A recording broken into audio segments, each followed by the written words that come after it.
오늘 하박국 선지자가 하나님 앞에서 이렇게 외쳐서 기도합니다. 그의 마음을 한번 오늘 제가 세 번역으로 한번 읽어볼 테니까요. 다시 한번 좀 헤아려 보셨으면 좋겠습니다. 하박국 1장 2절부터 4절 말씀인데요.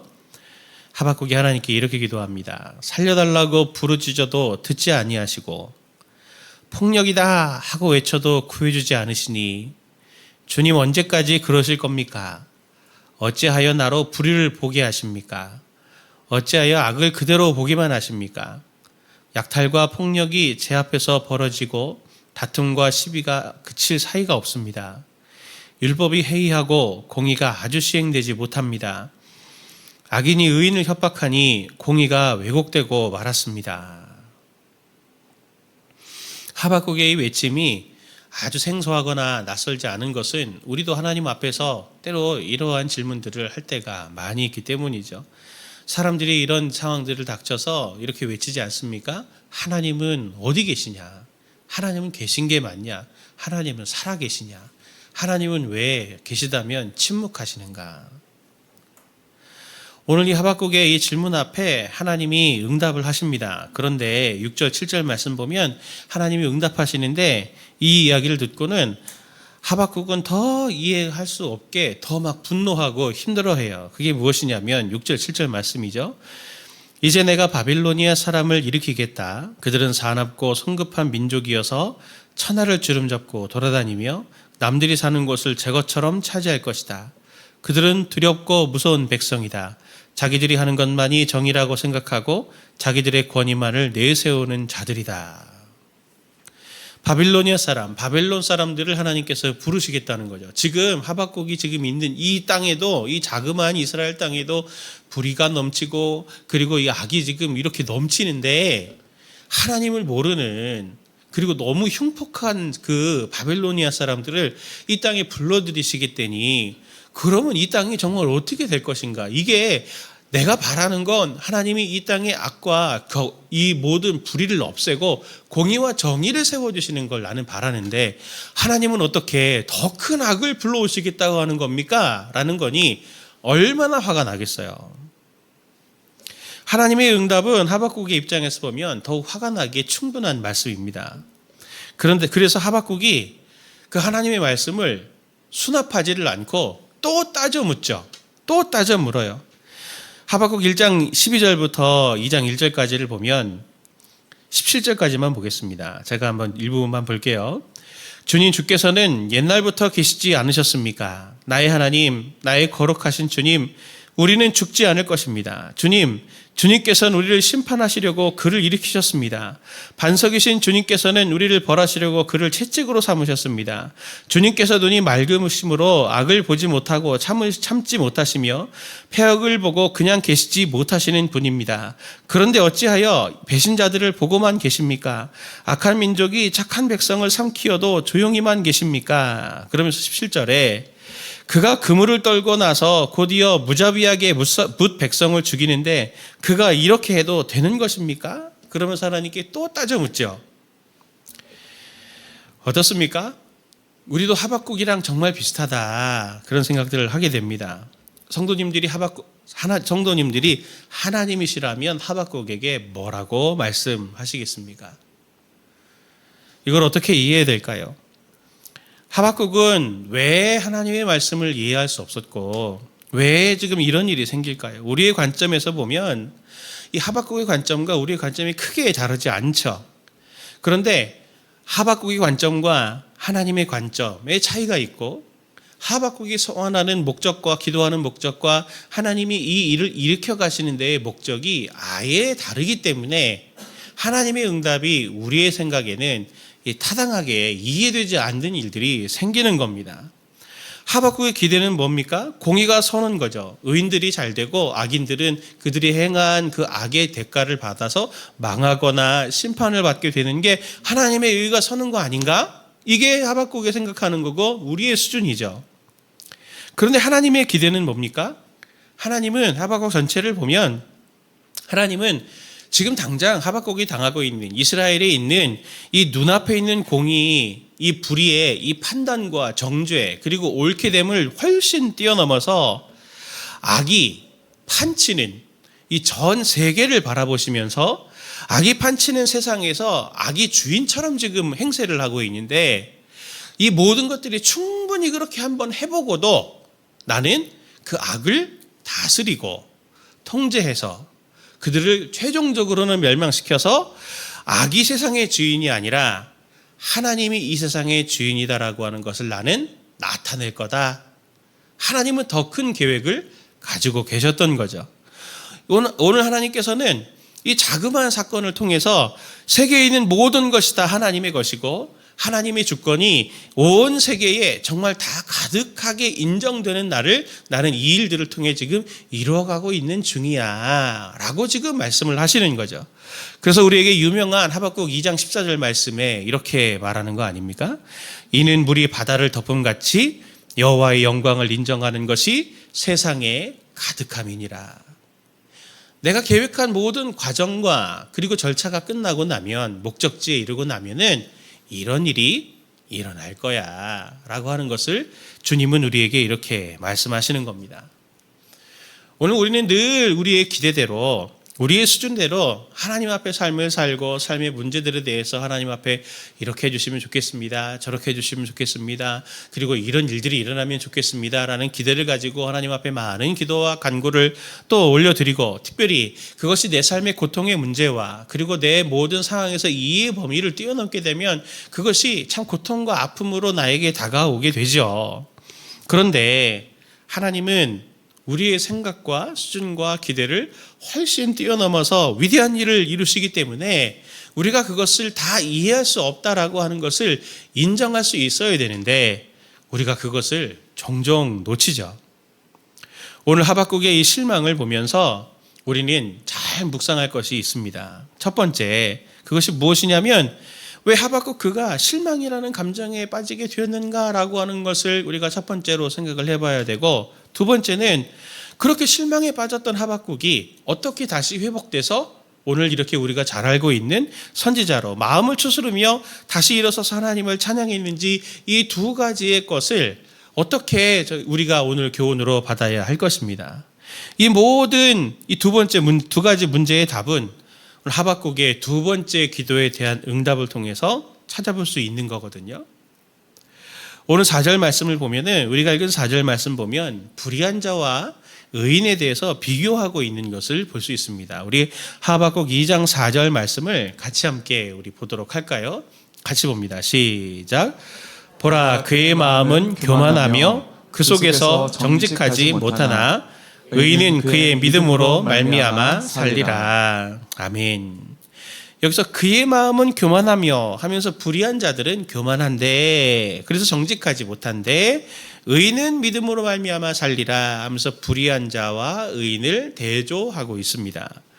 불의한 자의 특징 무엇이냐면, 불의한 자는 그의 마음이 어떻답니까? 교만하다라고 말을 하는데, 이 교만하다라는 뜻이 어떤 뜻이냐면은 마음이 이렇게 부푸는 거예요. 부푸는 거. 풍선을 이렇게 훅 불면 풍선이 이렇게 부풀어 오르지 않습니까? 원래 그냥 가만히 있던 게 그 자기 그 범주와 한계를 뛰어넘어서 점점 마음이 이렇게 커져가고 부풀어 올려지는 거예요.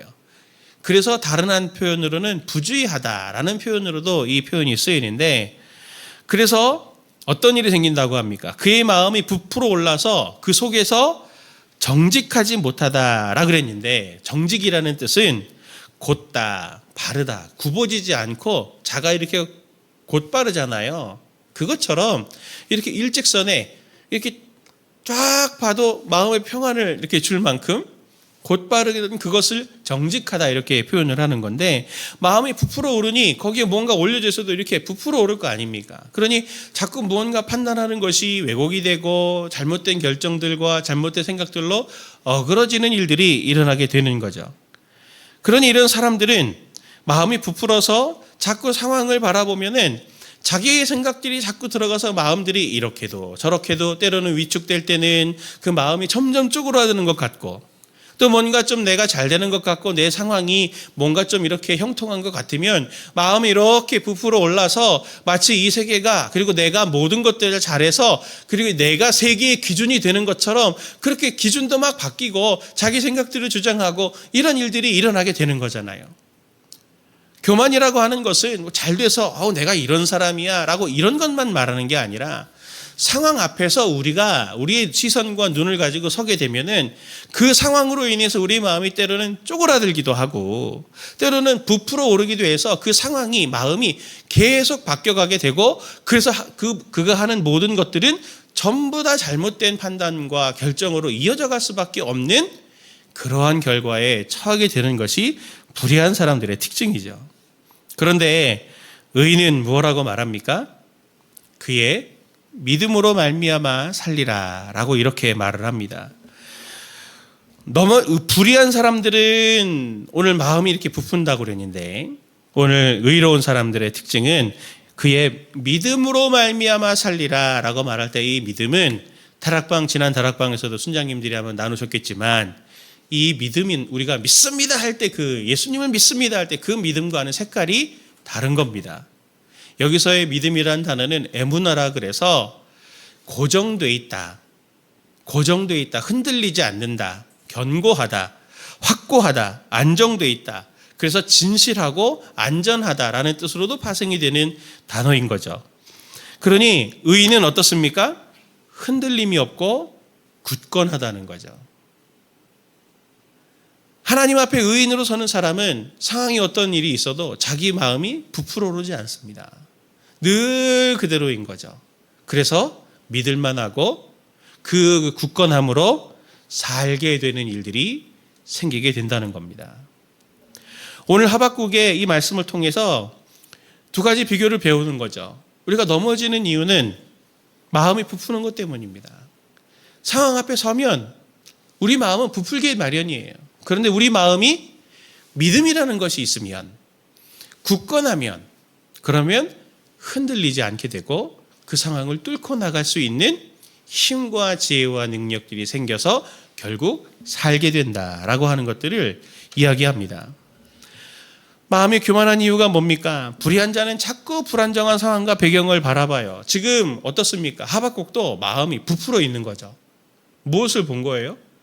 분명히 이스라엘에는 하나님이 약속하신 것이 있고 분명히 이스라엘은 어떤 이런 불의들이 넘치고 또 우리가 불합리한 일들이 생겨도 하나님께서 이끌어 가시는 하나님의 주권이 작동이 되고 있는 나라인데 하박국은 지금 이 불의한 자가 악인을 삼키고 하나님의 공의는 없어지는 것 같은 이 상황을 보고 있으니 마음이 점점 부풀어 오르는 거죠. 이게 맞는가? 하나님이 살아계시다면 맞는가? 스스로가 판단자가 되어져 가지고 점점 자기의 기준에 있어서 그 모든 것들이 이제 불평과 불만으로 스스로를 찌르고 있는 일들을 일으키는 것 아닙니까? 그러니 자기가 생각하는 것을 가장 가치 있는 것이라고 여기고 그리고 그것을 의지하기 때문에 항상 불안정하고 불안하고 신뢰할 수 없는 일들이 생겨서 하박국이 지금 이렇게 하나님께 실망해서 하나님 이게 맞습니까? 라고 하나님께 따져 묻는 엄청난 용기가 생기는 거죠. 그렇지 않습니까? 자기가 뭐라고 하나님께 이게 맞아요? 그럼 하나님 뭐라고 하시겠습니까? 그럼 네가 한번 해볼래? 할 수 있습니까? 하나님이 그렇게 하신다고 하면 뭔가 하나님께서도 뜻하신 바가 있을 텐데 라는 믿음을 벌써 잃어버린 거죠. 그런데 하박국이 다시 어떻게 의로워집니까? 그의 믿음으로 굳게 다시 회복이 되나요? 하박국이 다시 일어나서 기쁨의 찬양을 하게 된 것이 무엇일까요? 하박국 전체를 보면 거기에 이 비결이 있습니다. 그것이 무엇이냐면 하박국이 끝까지 하나님 앞에 나아가서 따져 물었다는 거예요. 따져 물었다는 거예요. 굉장히 불경스럽지 않습니까? 하나님 이거 맞아요? 그런데 하나님은 뭐라 그러세요? 너 좀 세다. 너 좀 예의가 없는 거 아니니? 이렇게 얘기하지 않으시고 하나님의 계획을 말씀하세요. 하박국은 그 음성을 듣고 또 화가 나서 하나님 저 그래도 이거 수납이 안 돼요. 이건 아닌 것 같아요. 라고 그럴 때 하나님은 또 말씀하시죠. 대화가 이루어지고 있죠.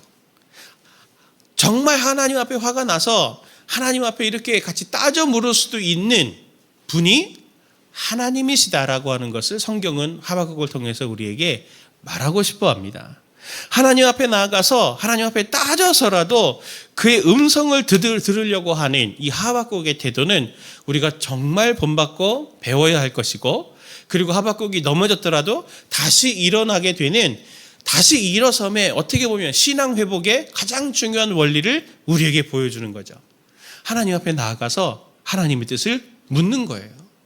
나의 궁금한 것들을 하나님 앞에 쏟아놓고, 나의 원통함을 하나님 앞에 쏟아놓고, 하나님 이것이 맞습니까? 하나님의 뜻은 뭡니까? 제가 지금 제대로 가고 있는 거 맞나요? 라고 우리가 그렇게 물어보면 하나님은 반드시 거기에서 음성을 주시고, 그렇게 주어진 말씀이 그에게 임했을 때에 그는 다시 일어나게 되는 놀라운 하나님의 회복의 은혜를 경험하게 되었다라고 하는 것을 성도님들이 잊지 않으셔야 됩니다. 우리 한국 문화가 의외로 유교 문화권에 우리가 살고, 그리고 또 아버지 그러면 아버지는 또 어머니보다는 좀 더 무섭잖아요. 예. 그러다 보니까 하나님 아버지라는 마음이 있으니 아버지께 가가지고 이런 거 물어보는 것보다도 다 하나님께 나아가려면 기본적으로 기도할 때도 좀 뭔가 옷도 좀 잘 입어야 될 것 같고, 예, 그리고 좀 뭔가 잘 준비가 돼가지고 예의를 갖춰서 기도할 때도 또 어떤 이제 우리 순장님들이나 장로님들이나 우리 안수 집사님들처럼 자기 유려한 말로 하나님 앞에 이렇게 딱 갖춰진 격식을 차린 하나님 앞에 기도를 드려야 하나님이 좀 그 기도를 들어주실 것 같은 그런 생각들을 하시는 분들이 간혹 계신데, 하나님은 그러신 분이 아니라는 걸 오늘 하박국은 우리에게 보여주는 거 아닙니까? 날것의 마음을 가지고, 그것이 때로는 하나님께 대한 불신의 마음이라 할지라도 하나님 앞에 가지고 나아가면 하나님의 그것을 탓하지 않으시고, 오히려 그것들을 하나님께서는 기회로 여기셔서 하나님의 마음과 뜻을 우리들에게 전해주는 하나님의 좋은 은혜의 통로로 하나님은 오히려 그것을 귀히 여기십니다. 하나님은 우리와 이렇게 대화하기 원하시는 분이세요. 우리가 믿는 하나님, 살아계신 하나님은 항상 우리의 상황을 알고 계십니다. 그리고 하나님은 어떤 분이시냐면 우리의 상황에 맞게 말씀을 항상 주시는 분이세요. 그 상황에 주신 하나님의 말씀을 우리가 들을 때 그 말씀은 내게 지금 꼭 필요한 말씀이요, 그 말씀에 따라 움직이는 것은 꼭 필요한 행동을 요구하게 되는 말씀이 되는 거죠. 하나님의 말씀을 들을 때 어떤 일이 생기냐면 내적으로는 내적인 연쇄 반응이, 선순환의 연쇄 반응이 일어납니다.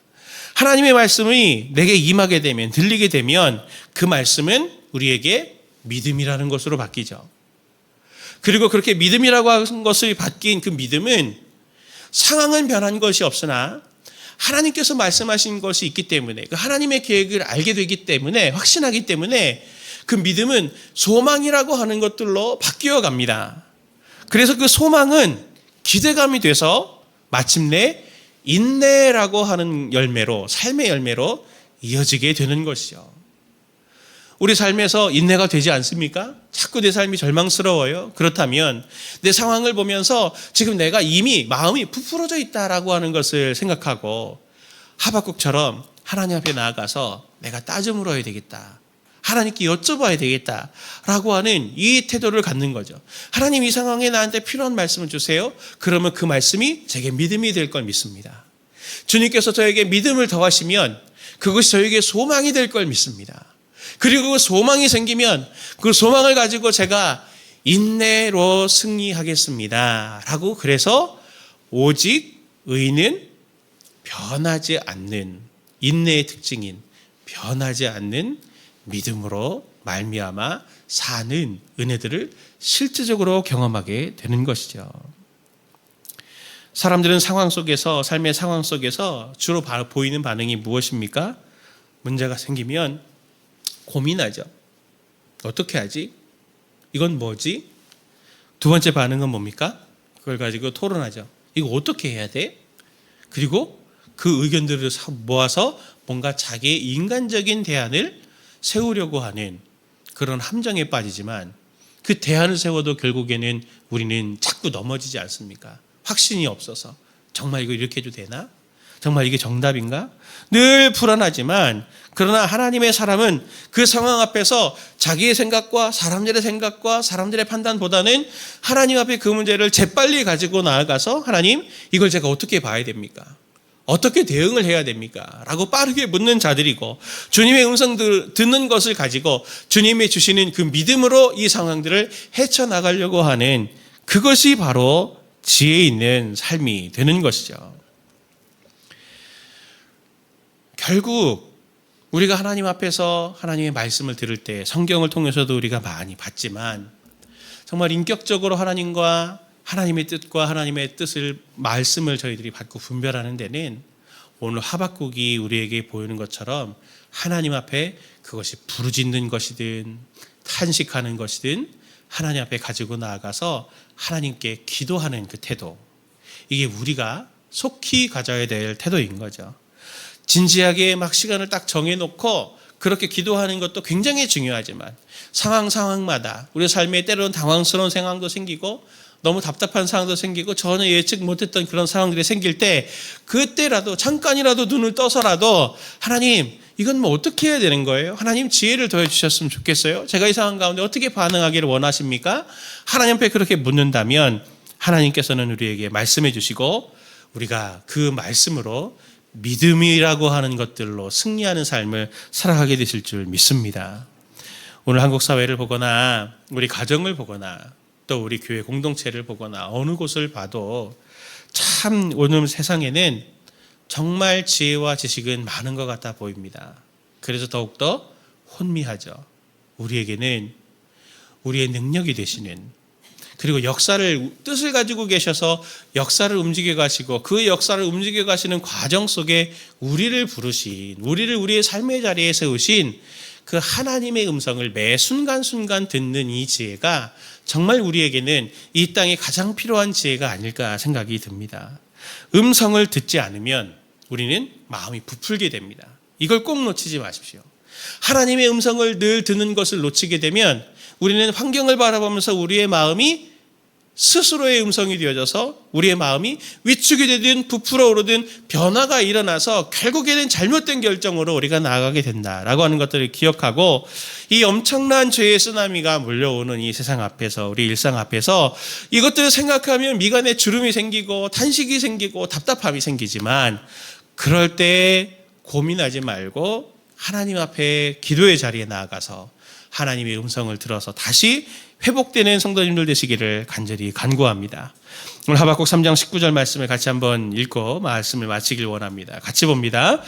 주 여호와는 나의 힘이시라. 나의 발을 사슴과 같게 하사 나를 나의 높은 곳으로 다니게 하시리로다. 아멘.